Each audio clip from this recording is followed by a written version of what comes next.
Not every fantasy manager will have a chance to draft one of the top elite wide receivers. So finding values at the wide receiver position can be key to winning a championship. We reveal our favorite wide receivers to target throughout 2025 fantasy drafts on today's episode of Locked On Fantasy Football.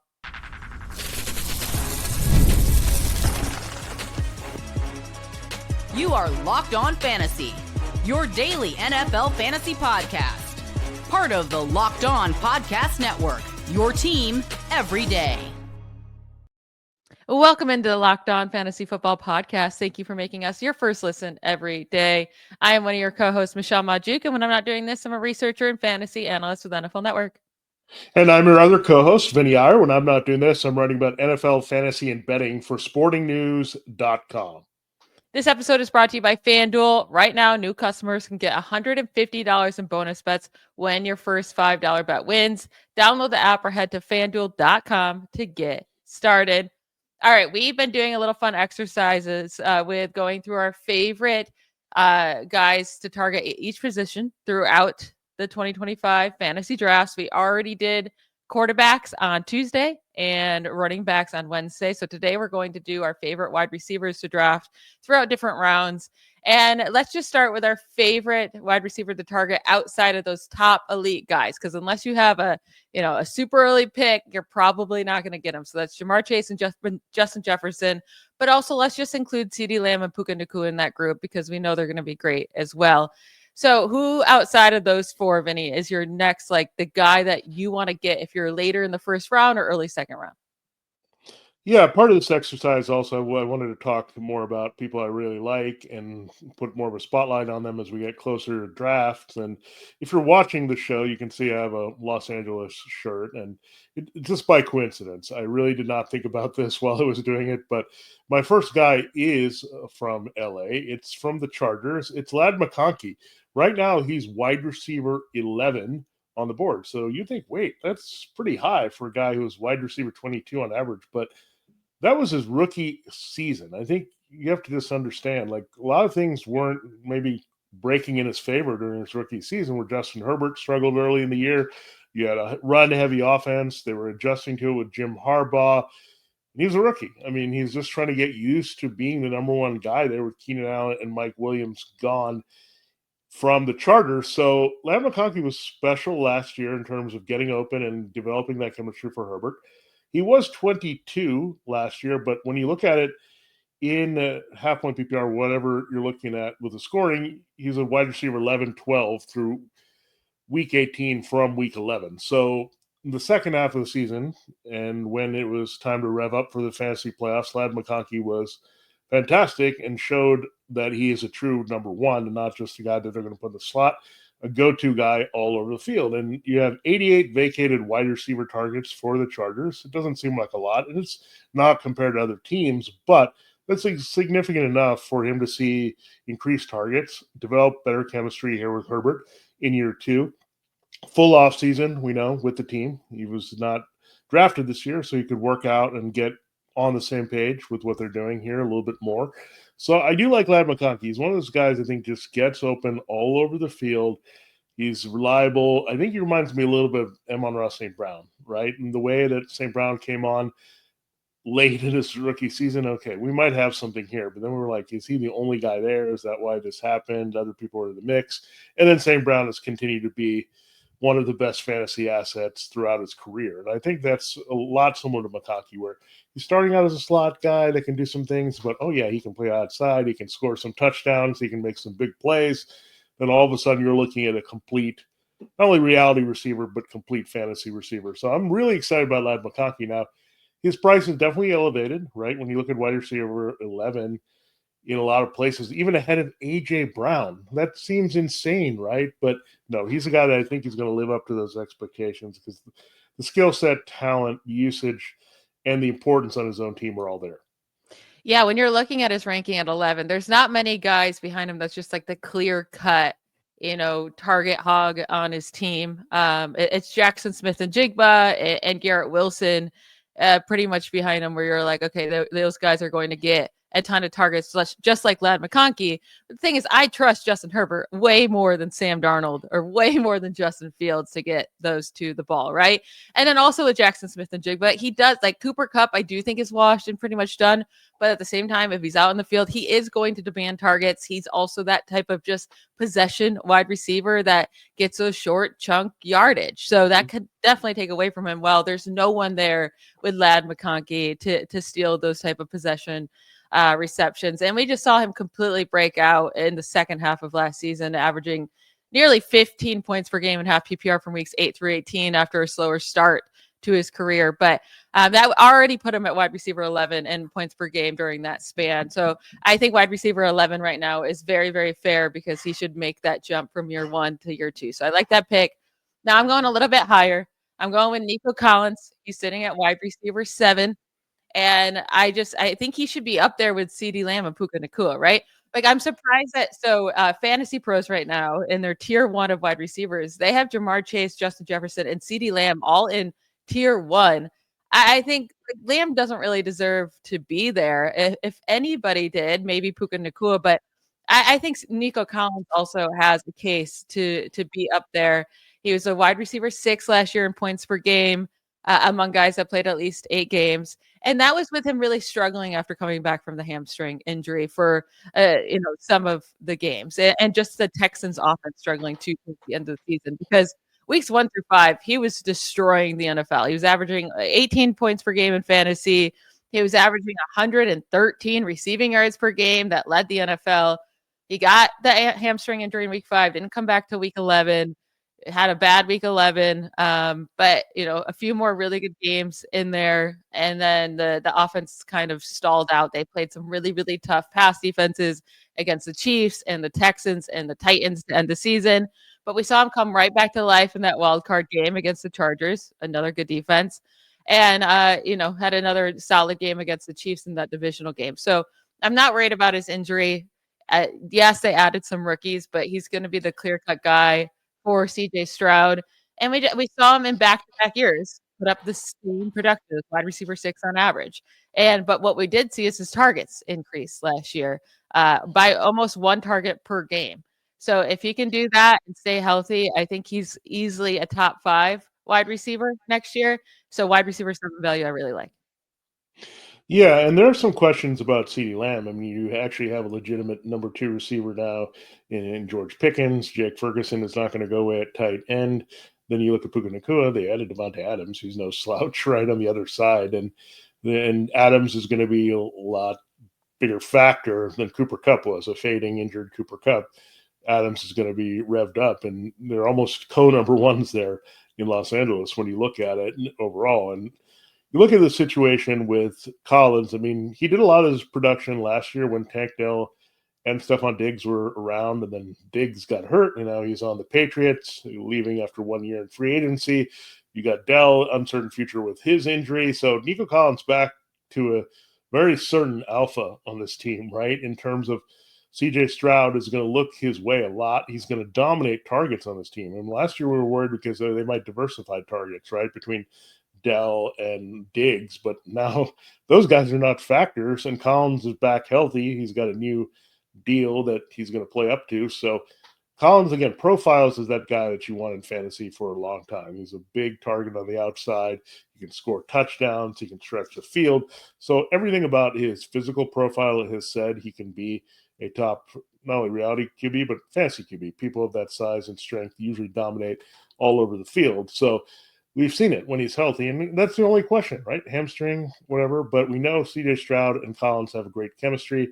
They're going to really rev up the targets, I think. I mean, you're really concerned about those targets being spread around on that team, and maybe that's why we don't like Stroud as much. But singularly, he's going to throw a lot to Collins this year. It's very similar to what I brought up with Herbert and McConkey, that there's just a favorite target by far, and he's going to be being fed enough here. So I'm really excited about Nico Collins here. And again, yeah, I think there's a case that you can drop CeeDee Lamb, and really the only receivers that you can totally say that are going to feel good about outscoring him are Jamar Chase and Justin Jefferson. And then you say, hey, he could be in the conversation for wide receiver 3. So I love it. I think your guy has a little bit more top 5 upside. I think my guy, McConkey, has more top 10 upside. Yeah, and yours is cheaper, so that makes sense. Collins is going to be a late first round pick, but I think he's a great pick right there. We are going to get into 4 more wide receivers that we love to target in drafts. We're going to go a little bit further into drafts in this next segment here, right after we hear from one of our sponsors.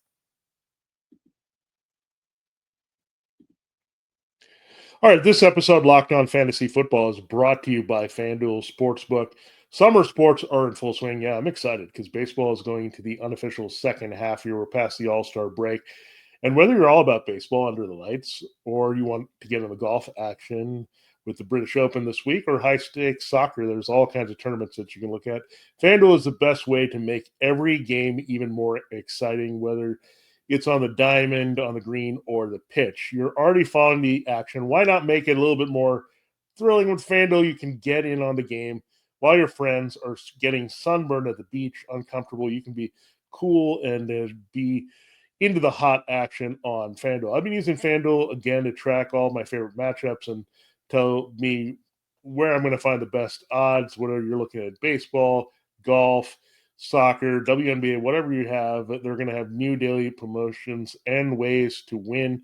And whether you're playing the same game parlay or watching a bet ride into the 9th inning, FanDuel makes it feel like you're part of the action. If you're new to FanDuel, that's good news for you because new customers can bet just $5 and get $150 in bonus bet if your first bet wins. Open the FanDuel app today to get started. Visit FanDuel.com as well. Again, FanDuel, get on the action here as we wait for the NFL to return. Plenty of action you can look at only on FanDuel, official sports betting partner of the NBA. All right, Michelle, time to get into our next favorite target. So I hope you guys have highlighted Ladd McConkey and Nico Collins as people that you should go after. Now, Michelle, I thought you might go after this guy, so I left him for you, or you picked him first anyway, so it didn't really matter. But you have DK Metcalf, and even before the Aaron Rodgers thing, I'm going to do a little bit of a preface here. They were throwing together, and they kind of knew that they were going to be the quarterback and wide receiver duo on this team. So, why do you think DK is the great value here as he makes a transition? I think it was a needed move for him leaving Seattle.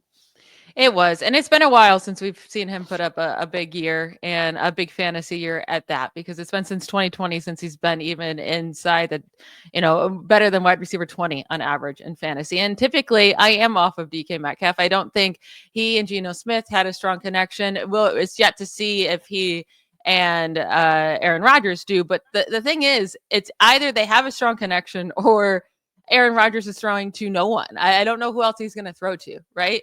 Like, yeah, they have Roman Wilson, who they drafted in the 3rd round, Calvin Austin, Pat Freiermuth, Jonnu Smith, but those guys are not demanding targets. DK Metcalf is by far going to be the leader in targets here.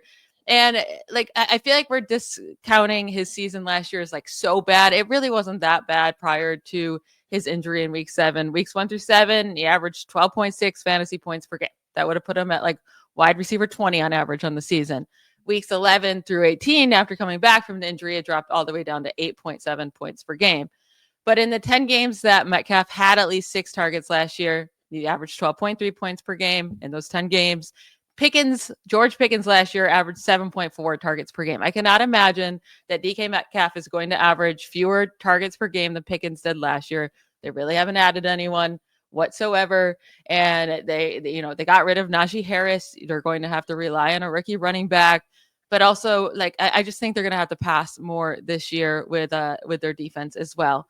But we'll see what happens there. But either way, no matter how much they pass with Aaron Rodgers, DK Metcalf is going to get a ton of targets, and we know he's so good at the deep ball. Rodgers still has it in him to throw that deep ball, and we also know DK Metcalf is so good at scoring touchdowns, right? Not last year, he only had 5, but since 2020, he has 41 touchdowns. That's tied for the 5th most in the NFL in receiving touchdowns, behind only A.J. Brown, Devontae Adams, Mike Evans, Tyreek Hill, and Jamar Chase. And again, who else is going to catch touchdowns for Pittsburgh? So I fully expect him to catch at least 8 this year. So I think his wide receiver 22 value is very, very solid. I don't expect him to be a top 10 guy, but I could see top 15. Yeah, I think there's a lot of things working against Metcalf on the surface, right, that you would look at. If you're casual about it, you'd say, Aaron Rodgers, I'm not too excited about this. You look at the Steelers' offense in general, DK Metcalf is pretty inconsistent and inefficient with his targets. But then you start to look at, okay, let's see how this roster and this offense are constructed, the personnel that's fitting in the scheme. Now, I hate to do this, but let's go back to Arthur Smith in Atlanta. Let's go back, take a trip back here. There were some 2 tight end sets, we know, and he's brought back one of those familiar tight ends, Jonnu Smith. So there's going to be those 2 tight end sets. But what did you also have happen here? Drake London developed as a downfield receiver. As bad as it got at some point with this Falcons offense and Arthur Smith and just that inconsistency you saw with the usage, especially of Kyle Pitts and Bijan Robinson, Drake London did have an opportunity. And so what you're going to see is a lot of running, put the 2 tight end sets in motion, and then you have 1 receiver out there, which is also helpful, right? You're not competing as much with other targets when you're doing the 12 personnel if you're the 1 receiver, and Metcalf figures to be consistently that 1 wide receiver out there. So that's good news for him. And again, you look at this pound it. That's what they're going to do with one of our favorite picks at running back, Caleb Johnson, and throw downfield. I think that's what they want to do with Arthur Smith. I mean, we saw that also going further back with Arthur Smith with Ryan Tannehill, right? Move around the quarterback a little bit, use the running game, throw downfield. Tannehill had his best downfield passing seasons with Arthur Smith, even if we kind of lukewarm on him overall as an offensive coordinator.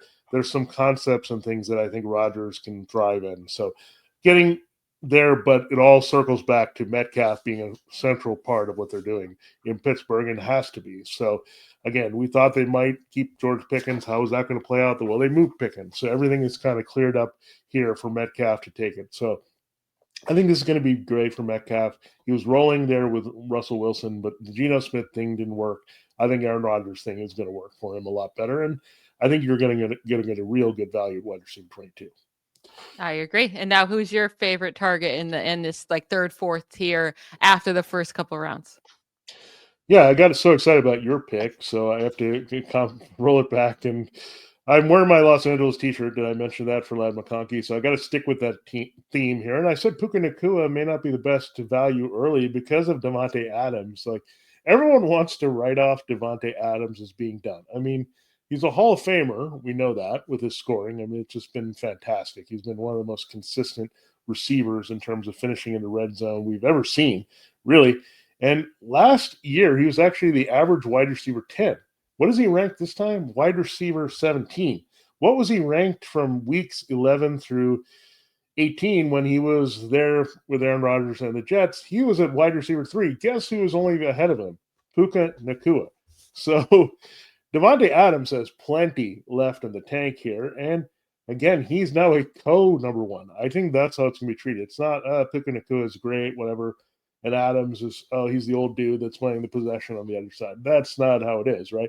I mean, think about all the adversity Adams has had in recent years. Like, he's had to transition teams. He's had to worry about different quarterbacks. He had his buddy Derek Carr, then that got slipped from under him, and then he had to play with really bad quarterbacks there. Went back with Rodgers, a roller coaster there, had some flashes, and then he finds yet a new team as the Raiders move on here. And look, if he could pick a quarterback that could do well for him to stabilize things, Matthew Stafford would be that quarterback. A guy can throw strong outside the numbers where Adams does his damage, can find him in the red zone for those touchdowns. So I think Adams has at least one more double-digit touchdown season left in him. I think he's that good in getting open. And Sean McVay, I mean, come on. He's going to scheme him open in the red zone really well using that body. So I think Adams is going to be a little bit motivated. That Raiders thing, the Jets thing, it was kind of disappointing, right? His post-Packers thing, he's made the most of it, but now he's on a team that can contend and be good.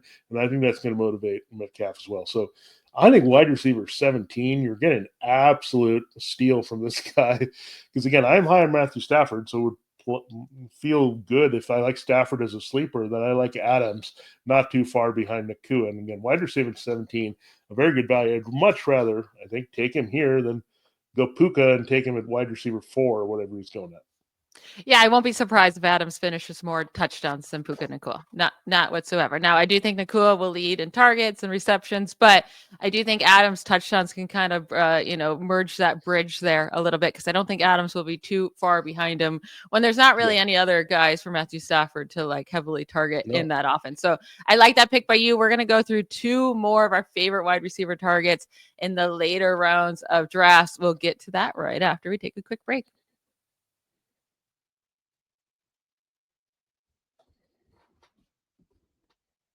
I want to remind everyone that the Locked On NFL Top 100 has been released on Locked On Sports today. The NFL Top 100 was voted on by the NFL host of Locked On, and there are some stunners, especially if you're a Steelers fan. You might not be too happy with where TJ Watt is ranked. I know I wasn't, but it's a great list. Go check it out. Don't miss where your favorite players were ranked. Subscribe to Locked On Sports today on YouTube or wherever you get your podcasts. All right, Vinny, let's get through our last 2 favorite wide receivers to target past the top 6-7 rounds, right? Guys, we're looking at 8, 9, 10th round. Who is your number 1 guy that you want to make sure that you're grabbing in your drafts? Well, this is a target show, so how can I have a target show without talking about a rookie? It is Travis Hunter. And I was not sure about his role going forward. Like, is he going to be a limited force on offense? Or are they going to sprinkle him in for plays? But all I hear about is how they want to get Travis Hunter involved in this offense early and often. And I don't think that's a smoke screen. Like, why would you smoke screen that? I mean, you need to get him involved to improve your offense. I mean, that's why you had this entire offseason, right? Getting a young general manager, going after Liam Cohen. This GM was shrewd to make a move, and then they give him a contract that we've never seen really for a rookie. They love Travis Hunter, and they want to get him on the field to do as much as he can, as much as possible. And I think they realize, look, the corner might take a while and to get settled, but wide receiver, he can have an immediate impact. And there's not a lot here.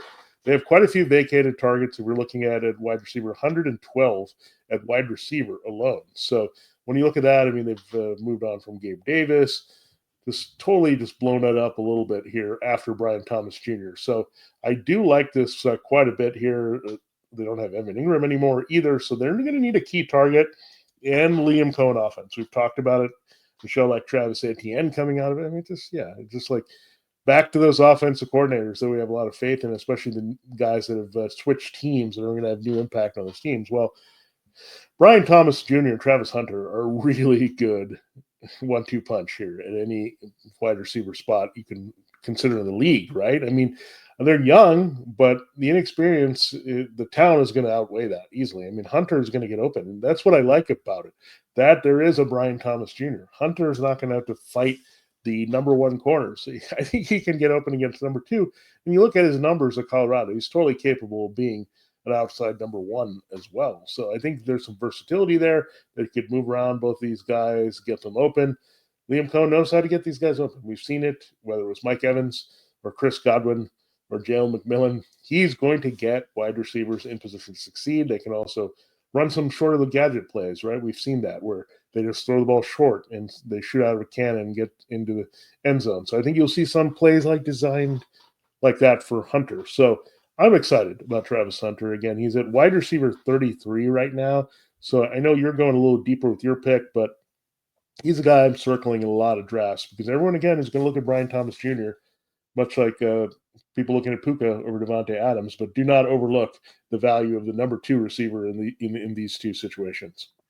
Yeah, it's interesting because I think if Travis Hunter, didn't have that cornerback status as well and expected to play that, he'd be drafted way earlier. That's what's scaring people off because he's going around guys like Calvin Ridley and Chris Olave and George Pickens and Jordan Addison and Juwan Jennings, like guys that we know do not have top 10 ceilings. Like that's just not going to happen. But with Travis Hunter, there very much is that ceiling if he's on the field for even 60% of offensive snaps, right? Because you expect them to really utilize his offensive snaps too. They're not going to just have him out there for no reason. I'm sure he's going to be sitting on a lot of rushing plays and plays that they just don't plan to use him at all. So yeah, I'm excited to see what Hunter can do, and I think if as long as he stays at that cost, it doesn't start to like increase further. Yeah, I'm very much okay with that. Like you said, I am going deeper. I'm going with Ricky Pearsall from the 49ers, just like you. If it wasn't, it can't be a value show for you if it's not taking a rookie. It can't be a value show for me if I'm not taking a 49er, apparently. But Ricky Pearsall, I mean, he's just going into such a good situation this year, and he's a first-round pick from last year that we have not really got to see play in the NFL all too much. I mean, he got shot right at the beginning of when he was supposed to start his rookie season. So he missed the first half of the season, came back slowly. Plus, Kyle Shanahan hates rookies with a passion, rookie wide receivers with a passion, that is. And now coming into his second year, he's going to get all of the opportunity to be this team's wide receiver one. And I think that's what they want him to be. There's 94 vacated targets from just the wide receivers from last year. We have Deebo Samuel completely gone to the Commanders. We have Brandon Ayuk likely to start on the PUP list. I know you may have seen like an article recently that said he could be ready to go in the season.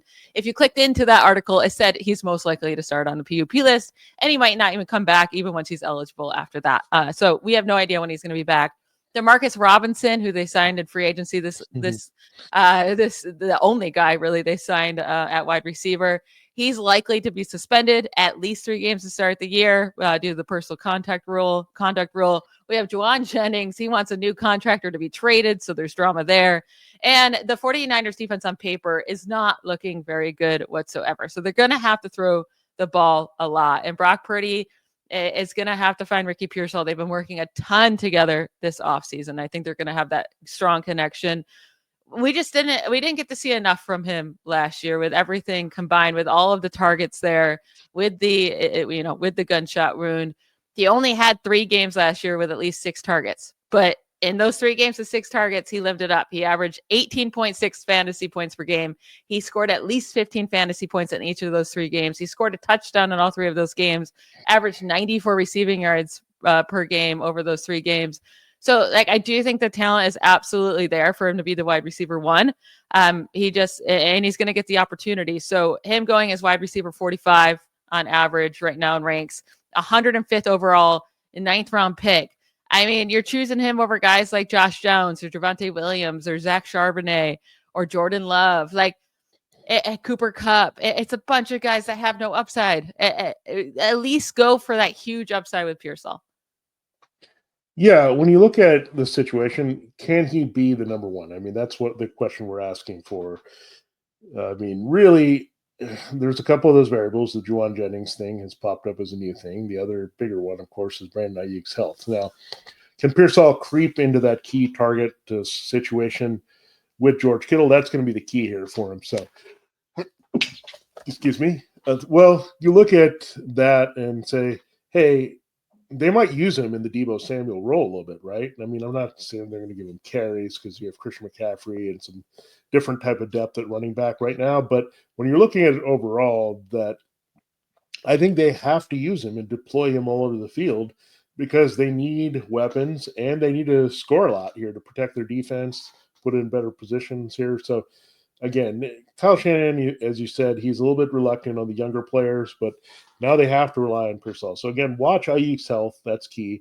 If Jennings is traded, then Pearsall's value and ranking is probably going to shoot up a little bit if that happens. So watch out for that. But I think for Deebo leaving, I thought he should move up a little bit more, but that quite hasn't happened. Maybe because, again, we haven't seen him. I mean, we saw McConkey, we saw Brian Thomas Jr., we saw Malik Neighbors, we saw plenty of what they could do. But that's maybe why he's a value right now, that we haven't seen him. But keep in mind, he was a first-round pick by a pretty good offensive team that knows what they're doing. So I would say that Pearsall is a really good value there at wide receiver 45. At worst, if he finishes as a wide receiver 34, you're still getting good value there. You'll take it. So he doesn't have to do a lot to pay off on that draft pick. And I really have a hard time seeing him not at least, hitting his cost, which is not the goal at all. Like if you draft Pearsall at wide receiver 45 and he's wide receiver 40, you're not going to feel good about that. But I don't see him not coming through with this value. And I just see a ton of upside for him. So that's why I'm targeting him. But that will be it for today's episode. We will be doing the same exercise with tight ends tomorrow to finish up the shows for this week. So don't miss that. We'll talk to you then. Bye, y'all.